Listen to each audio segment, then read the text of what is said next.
సింపుల్గా టేస్టీగా అన్నంలోకి చపాతీలోకి కూడా చాలా బాగుండే క్యాప్సికమ్ కర్రీ సింపుల్గా ఎలా చేయాలో చూసేద్దాం.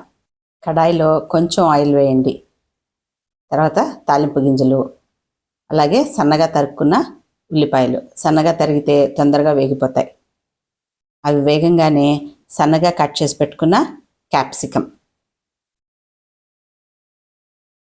ఇవి వేయంగానే కాస్త ఉప్పు, పసుపు కూడా వేసి ఒకసారి కలిపేసి మూత పెట్టేస్తే క్యాప్సికమ్ తొందరగా మగ్గిపోతుంది. చపాతీలోకి ఈ కర్రీ చాలా బాగుంటుంది. క్విక్గా కూడా అయిపోతుంది. క్యాప్సికమ్ కూడా మగ్గిపోతుంది.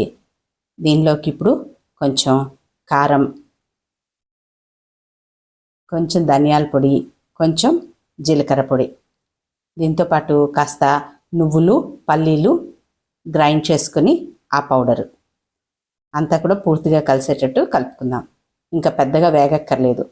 ఒక్క 2 నిమిషాల పాటు అన్నీ కలిసేటట్టు మిక్స్ చేసుకుంటే చపాతీలోకి, జొన్న రొట్టెలోకి, రైస్లోకి కూడా చాలా చాలా బాగుంటుంది.